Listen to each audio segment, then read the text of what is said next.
Olá, meus amigos e minhas amigas. Iniciamos o vídeo de hoje falando sobre um movimento estratégico da Rússia para compensar a perda de sua influência na Síria. Depois de anos de incerteza, o Sudão confirmou que o plano para a instalação da primeira base naval russa na África vai seguir em frente.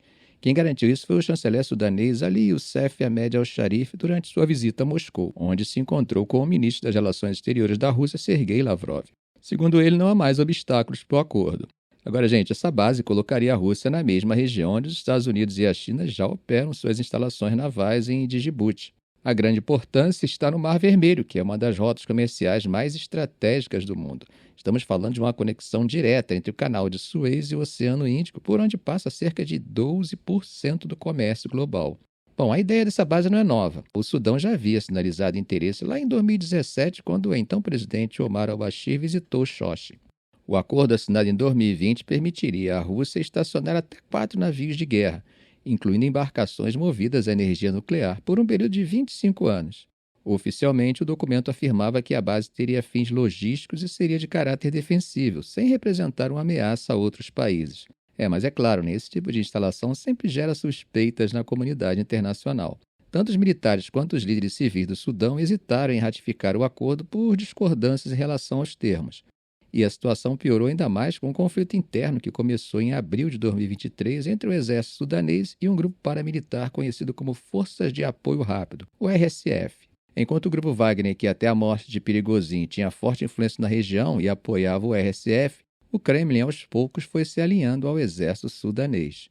Segundo Samuel Ramani, pesquisador do Royal United Service Institute, a Rússia estava jogando dos dois lados, mas desde a morte de Prigozhin, Moscou tem reforçado laços com o exército oficial. Em abril do ano passado, o vice-ministro das Relações Exteriores da Rússia, Mikhail Bogdanov, esteve no Sudão e prometeu apoiar sem limites os militares sudaneses. Além disso, a Rússia tem defendido o Sudão no Conselho de Segurança das Nações Unidas. Bloquearam, inclusive, uma resolução que pedia cessar fogo por razões humanitárias.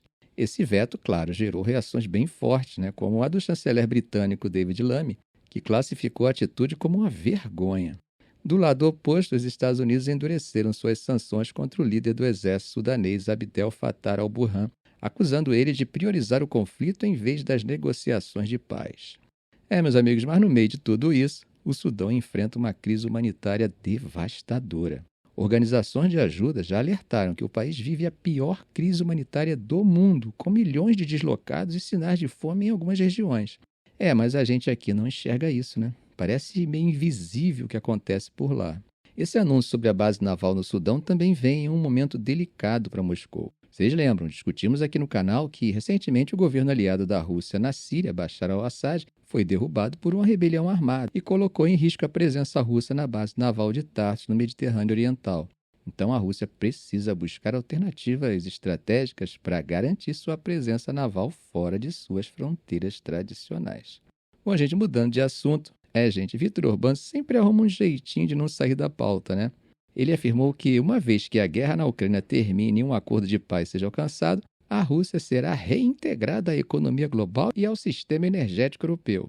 Segundo Orbán, se o presidente dos Estados Unidos intermediar um acordo de paz, isso traria grandes benefícios econômicos, especialmente para a Hungria, que continua altamente dependente do gás e do petróleo russo.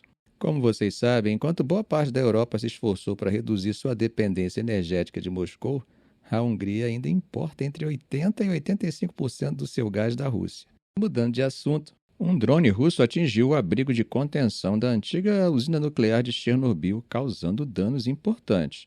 De acordo com Zelensky, o ataque causou incêndio que foi rapidamente controlado, e a Agência Internacional de Energia Atômica garantiu que os níveis de radiação seguem normais. Bom, segundo analistas, esse tipo de ação tem um peso simbólico muito forte. Primeiro porque Chernobyl é um dos maiores desastres nucleares da história e qualquer ataque a essa área gera pânico imediato. Segundo porque o momento desse ataque não parece coincidência, Ele aconteceu no mesmo dia em que altos funcionários dos Estados Unidos, da Ucrânia e da Europa estavam reunidos na Conferência de Segurança de Munique para discutir a guerra. A porta-voz do Ministério das Relações Exteriores da Rússia, Maria Zakharova, acusou Zelensky de orquestrar o ataque para chamar a atenção do Ocidente e garantir mais ajuda militar e financeira. Já o governo ucraniano divulgou imagens mostrando que o drone era um Geran-2, o nome russo para o Shahed 136 de fabricação iraniana. Segundo o especialista Marcel Pritcha, O impacto desse drone não teria a mesma destruição de um míssil convencional, mas o suficiente para colocar a Rússia novamente no centro das atenções. Se é possível complicar, então por que facilitar a compreensão do cenário geopolítico, né? Gente, o que não faltam são sinais contrários para confundir ou parecer confundir as partes em negociação. Pois é, o vice-presidente dos Estados Unidos, J.D. Vance, afirmou que Washington tem influência econômica e militar suficiente para pressionar a Rússia e garantir um acordo de paz favorável para a Ucrânia. No entanto, logo depois, o seu porta-voz precisou esclarecer que Vance não estava fazendo ameaças diretas a Moscou, apenas ressaltando que o governo dos Estados Unidos tem diversas ferramentas à disposição para negociar. Essa declaração vem logo depois de Trump surpreender aliados ao ligar para Putin e Zelensky, iniciando um movimento para negociações diretas sobre o fim da guerra.